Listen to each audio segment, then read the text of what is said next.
I was a new bride with 3 children to raise by my husband's, his wife died, so we got married. And then with 3 children, my mother-in-law, who I mentioned earlier, her mother was so involved with it.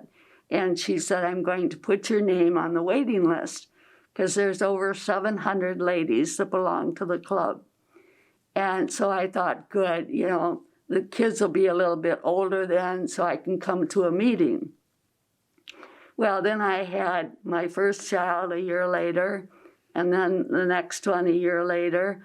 And she decided that her husband, my father-in-law, could come and babysit so I could get to the women's club. It was very, very important. And so that's how I started. And at first I was not very active. And as my children got older, I could spend more time donating my time. And I've really enjoyed all the years I've been here. It's a wonderful organization. And so I think that's it.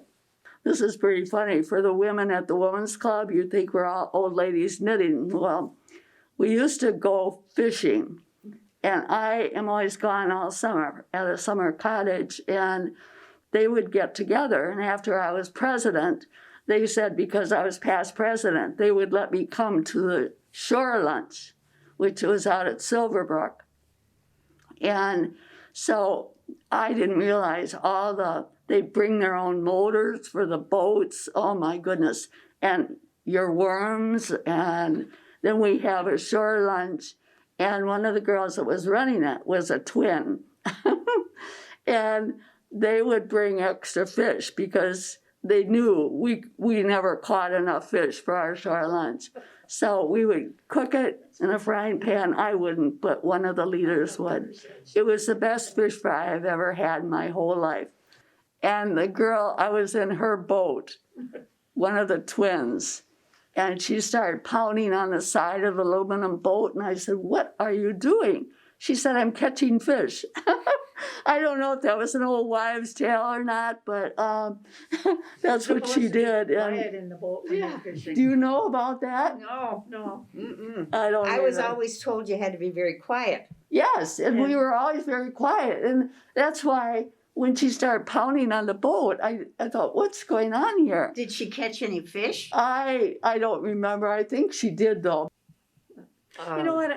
I want to say one thing. One thing I liked is we always have these general meetings with our lunch, and I always liked the fact that we stood up and said the Pledge of Allegiance to the flag. I'm not in any other organizations, not a lot of them, where they do that anymore. And that impressed me the first luncheon I came to, that we actually stood up, put our hand on our heart, looked at the flag, and said the Pledge Allegiance to the flag. And that really impressed me.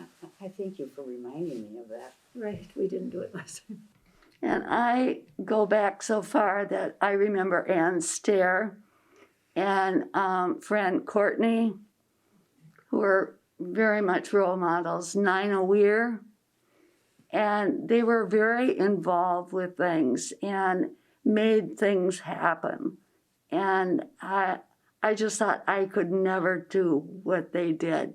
And they would stand on the stage with the microphone.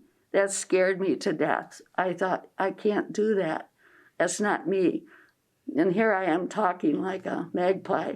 But I had us down on the floor with the microphone so I could feel at the level of everybody else. And I didn't like someone looking up to me. I really didn't. But these ladies did a lot.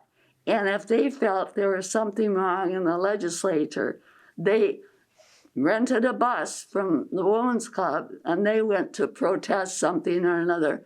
And so that picture in the Herald, way back when, women deserve the right to vote. I mean, they would have been in the front lines at that time if they were alive. So anyway, I go back a long time, and it's something I would never regret the time I've spent. Parents are a lot more involved minute by minute than they were 50 years ago, 100 years ago.